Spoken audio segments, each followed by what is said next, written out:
Hi guys, welcome back to the channel. So we're gonna make a cheeseburger soup, and as I'm filming this tomorrow and literally for the next week, it's supposed to be pouring down rain, like pouring rain. It says the high is gonna be like 45 degrees. I am so excited. Cold, fall. So I figured this would be perfect. Now I'm gonna use ground beef. You guys could use turkey, you guys could use chicken, or you could skip the meat and I don't know, add mushrooms, but meat's just the way to go or else it's not a cheeseburger. So I've made this before on my Instagram. I don't think I've ever made it on YouTube before. And actually I know I haven't made it on YouTube before, but I'm excited because this one's kind of more of like a healthified and vegified and whatnot. And if you guys have seen my grocery hauls and the past few videos of what I've been making, I have a lot of stuff left over, like half of a cauliflower, broccoli, carrots, this, that, and the other. So now we're gonna use it up. All right, let's make it. Also, did I mention that this is an Instant Pot meal? So it's one pot, literally like one pot, but you could do this in a regular just pot. You do not need an Instant Pot. Okay, now we can get into it. So to our Instant Pot, I have it on the saute function. I'm gonna add in half of a pound of ground beef. You could use ground turkey, ground chicken, and I'm not adding any fat to this, so no type of oil or butter just yet, because I'm using 80-20 ground beef, so it's gonna render out some of its own fat. So we're gonna cook this until it's nice and brown.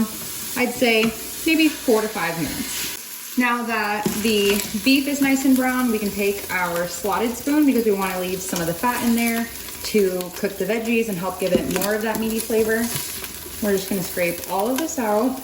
Then not a lot of fat came out of my ground beef, or I guess my ground beef just didn't have that much fat. Then we're gonna add our trinity here. So I have some carrots that were previously frozen that I just thawed and chopped them into little bite-sized pieces. So there's 2 carrots, 2 ribs of celery, and 1 small onion. Now we're gonna give these a good mix and let them sweat out, and they're gonna pick up all of this beautiful color on the bottom, and they're gonna caramelize a bit. So this will probably take maybe 3 minutes. While the veggies are cooking, just to help pull out some moisture, we're gonna hit it with a good amount of salt. You wanna almost over salt your veggies because we didn't salt our meat yet. Then we're gonna add some black pepper.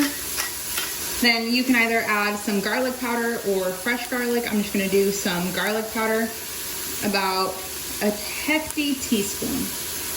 Once the veggies are nice and caramelized and picked up some of that brown color, I'm gonna add some butter. This is just some unsalted butter. Then we're gonna mix all of this in.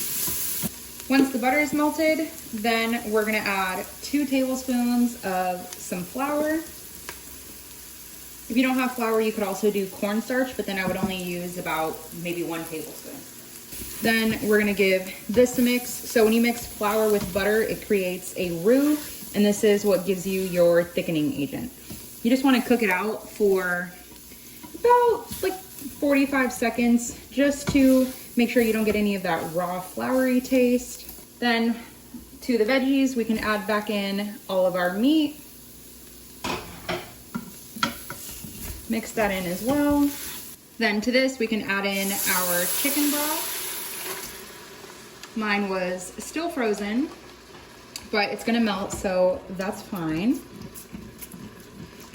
And once you add in your first little bit of broth, you're just gonna wanna go in there and scrape up all of these little brown bits. And of course, with the cheeseburger, you have French fries, but instead of fries, we're just gonna add some potatoes into the soup.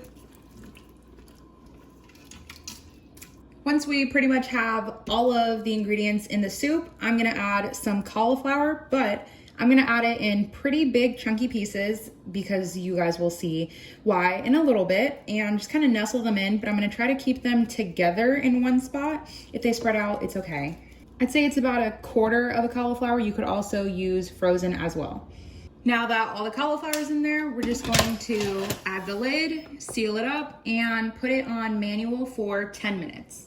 Once the 10 minutes is up, now we can go ahead and release the pressure. After the 10 minutes, everything is nicely cooked and softened. We're gonna take out the cauliflower and put it in a blender. If you have a food processor, you could use that too. That's why I wanted to keep the what is this? The cauliflower together. So then that way when we take it out, we're not really having to fish for it. It's just all together. And you want some of the liquid, and this is gonna help make the soup super creamy without having to add cream. So now that we have our blender filled with the cauliflower and the liquid, it's okay if there's carrots in there and maybe tiny pieces of meat and whatnot. It's all gonna be blended up, and probably do this for maybe 30 seconds. So now to the soup, we can add our puree just over the spoon for limited splatters. I tasted the puree by itself and it's actually really good. Ooh, look at that. Okay. It looks super creamy and we didn't even have to add any cream. And obviously if you didn't have the cauliflower and you didn't feel like doing all this, you could just add cream or half and half or a little bit of milk. But look at that. Now at this point before you serve, look at this. A creamy and healthy soup. Oh my gosh. Okay. I'm so ready to eat this. But at this time before you serve, I would check for seasoning, whether you want some chicken bouillon, you want more salt, more pepper, and a million spices that I would recommend to put in this. But just taste it and go from there. Look at this. Okay, I totally made a mistake. We were just about to serve this and then we're like, wait, where's the cheese? How is this a cheeseburger soup? I forgot the cheese. So I'm gonna add 1 cup of some cheddar cheese. You could use any cheese, but preferably cheese that you would put on a burger because I mean, mozzarella cheese and Parmesan are not gonna taste good in this. So now we're just gonna mix this. You do not need the heat on for this. You don't need the Instant Pot on. And just mix it until it melts. And besides that making it obviously cheeseburger soup, it just gives it a really good cheesy flavor. I mean, obviously there's cheese, but it's just good. A creamy cheeseburger soup, no cream, and super veggie packed and